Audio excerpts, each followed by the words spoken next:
Hello everyone and welcome back to the channel. Today we're going to be doing some Caulfield tips from Australia Day. It's going to be a very good day of racing. A few feature races on the card which look really good in terms of the field quality. So we'll get stuck into it, shall we? We're going to do it just like last week, just talking about every race and what my ratings have to say about the specific race. You might be wondering how my ratings went last week. Well, that last week's winners segment will be on the Moonee Valley preview for the Saturday preview. So I will say it probably wasn't great in terms of units back, but in terms of how the horses resulted in terms of finishing position, it was pretty good. We'll start with race 1. It's a benchmark 64 over the 2400 meters. No staking plan for this race because I don't like distance races, but the horses that I took note of from my ratings were the favourite number 5 Northern Barrage. If this horse runs, because it's also accepted for the Valley, if it runs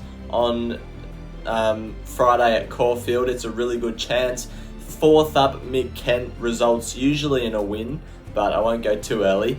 This horse, Straws Gate, won for a good run. I would have probably had something on it, but the fact that Damien Lane's not riding it just gets me a little bit antsy, or not too sure what's going on there. Johnny Allen takes the ride and he's a really good jockey, but Damien Lane gets off to ride a horse called Speranzoso, so I'm not too sure what's going on there, but Northern Barrage would be my on-top selection in the race. The one I think can run well at odds right down the bottom is number 10 Miletus. This horse has been a hidden gem in its past few starts, and I reckon from gate 2 can settle on speed. 2400, we'll see how it goes. Race 2 is a fillies and mares benchmark 70 over the 1400 meters, and I've got 1.25 units to win here on number 6 Vasilia. I think this horse is a pretty good chance on Friday. Blake Shin back on fills me with a lot of confidence to start with. From gate 7, I'm hoping it can kick up on the inside of the Marg Factor and settle hopefully in the 1 out 1 back position, or if not, outside the leader. Last start, first up, it was good at Caulfield on Boxing Day behind Vagrant. That form has stood up. Obviously Vagrant came out and won. Botany came out and ran a cracker last week at Flemington. So I think Vasilia is a pretty good play at the price. Eternal Flame is a good chance, but in my opinion it's a bit too short.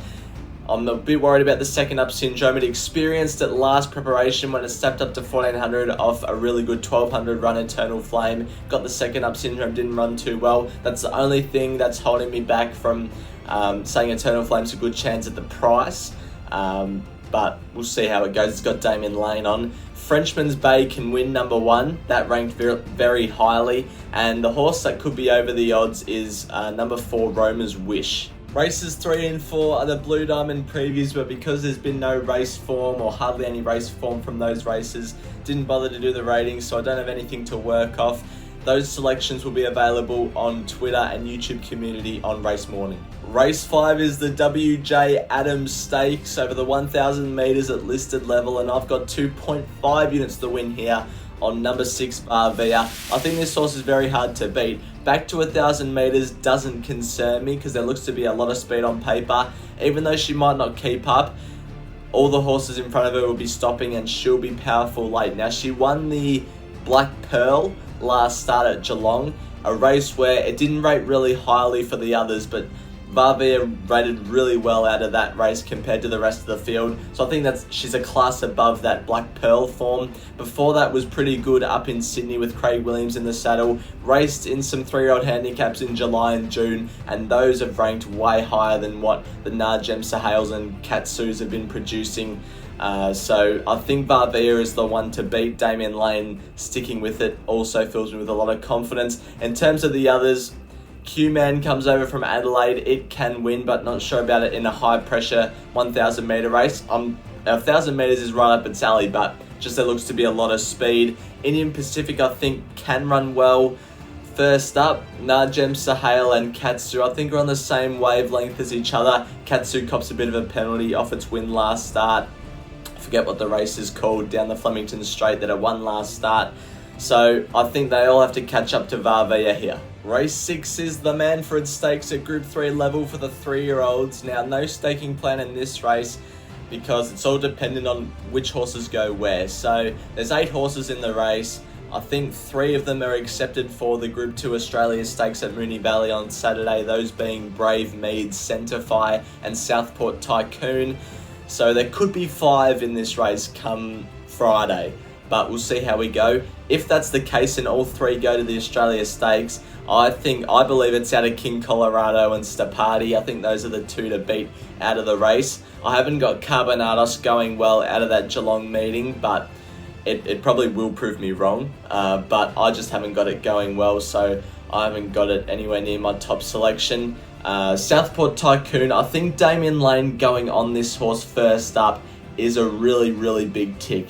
Because Harry Coffey's been riding it all throughout its career, basically. And I reckon Mark Eustace have given Damien Lane a wink and a nudge and have gone, this horse is ready first up, get on it. So I'm wary of that horse if it does go to the Manfred Stakes.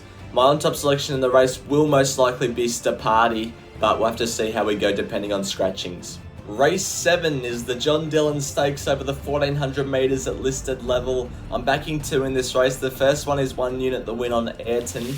Now, I don't really like this horse at all because it's never won for me, and when it does win, I'm not on it. So I'm just banking on it winning this time.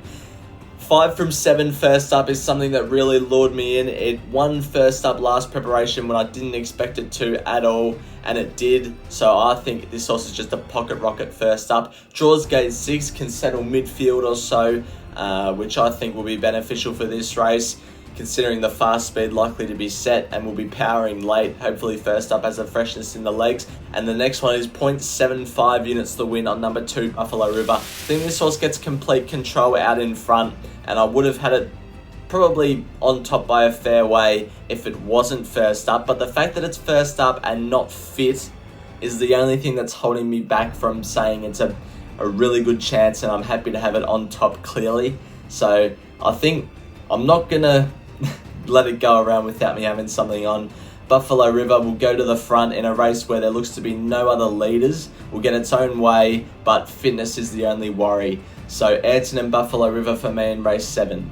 I'm also backing 2 horses in race 8, the benchmark 78 over 1400 metres to finish the card. Now, one of these 2 horses I'm about to say is also accepted for Moonee Valley on Saturday. So if that horse does go to Moonee Valley, I'm very confident on the other one. The first one that I'm going to highlight that's not going to the Valley, or not accepted for the Valley at least, is number 7, Fortunate Kiss for Geordie Childs. Now this horse is coming off a little bit of a freshen up off the run behind Pink Bow Tie and Jungle Gym at the Valley, the really hard run 1200 metre race. Jungle Gym's come out of it and done wonders, won 2 races I'm pretty sure, so that form is good. Draws gate 9, so late in the day will be in the best ground. Over 1400 metres, can be midfield on the outside and will be powering late. Fortunate Kiss, 1400 metres is a tick. That's when it usually wins. And the other one that is accepted for Moonee Valley on Saturday is number 11, Jenny Jerome. Forget this horse last start, pulled up lame. First up, it was really good, finishing 4th behind Holly Lolly at Moonee Valley. I had that race going pretty well. Draws gate 7, so we'll be powering down the outside late up to 1400 metres suits. I'm having 0.75 units to win on Fortunate Kiss and 0.75 units to win on Jenny Jerome. Overall, throughout the day, a 7 unit spend, depending on the scratchings, of course, come race day. But at the moment, it's a 7 unit spend. Hopefully we can get something back. Hopefully we can make profit. And I'll see you all tomorrow night for the Moonee Valley preview.